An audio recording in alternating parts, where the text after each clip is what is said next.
I took a quick peek at my watch and saw that I had about 10 minutes until the service was supposed to start, and I realized I should probably go to the restroom. The last thing I wanted to do was interrupt my first real worship experience because I had to pee. I visited with a couple of women in the ladies' room, did my business, checked myself in the mirror, noting the huge, sincere smile that I couldn't wipe off my face, and then I barreled out of the restroom, excited to get my worship on. Until I barreled right into someone. I had never been so instantly attracted to anyone in my life. I know it sounds insane, but right then, before either of us had muttered another word, I was picturing myself in his arms and imagining how his lips would feel on mine. And then I remembered I was in church, and I had become a Christ follower on Monday. We turned and went in opposite directions. I re-entered the sanctuary and snuck into the aisle next to Piper. The congregation applauded warmly as the gorgeous man who had taken my breath away just moments prior made his way up the pulpit. His eyes caught mine, which must have been the size of forbidden fruit itself, but he responded with a sheepish grin and a slight shrug. I was pretty sure I was going straight to hell. The idea that it would be just like any other relationship didn't seem right. He was a man of God, right? I mean, surely there were different rules for that. Hadn't there been some sort of swearing-in ceremony during which Ben had been given a list of guidelines and maybe his special clergy parking pass for hospital visits? I hadn't been able to stop thinking about him, and I felt guilty about that. I couldn't explain it. Yes, I'd felt a sensual stirring when I met him, and I'd felt it every time I'd thought of him since, but it wasn't lust.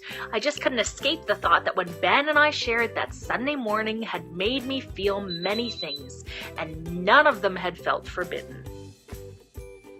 Were my eyes actually closed? Yep, they were. I quickly considered my options to determine the best way out of this situation, but I decided that there wasn't a best or even a less than mortifying way out of the situation. I kind of ended up squinting one eye open, and even still I couldn't filter out his effect on me. For one second, I thought about bringing my hands up to my eyes and peeking through my fingers, like I was 10 years old again, watching Children of the Corn at Mindy Corbin's sleepover. Oh dear Lord, please just let the giant suspending Cup of Joe sign fall on me right now and put me out of my misery. But please, don't hurt Ben. Or damage his beautiful face. I didn't even think before I said my next words. But even if I had, I probably wouldn't have changed them in the power of the moment. If anything, it makes me love you even more.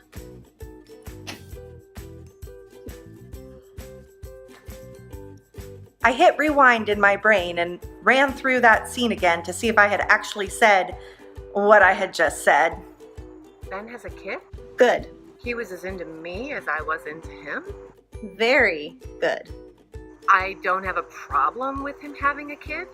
Very, very good. Sarah is a crazy lady who just word vomited all over everything. Bad. So bad. Before I could retract my way too early use of the word, or even breathe, his hand was in my hair and his lips were on mine. It was soft and tender, and yet the most passionate kiss of my life. He pulled away gently, somehow leaving me numb and feeling more than I ever had, equally. You want to hear crazy? A few seconds after you felt an urge to head the wrong way in the hallway, so as soon as I bumped into you, I was picturing us in...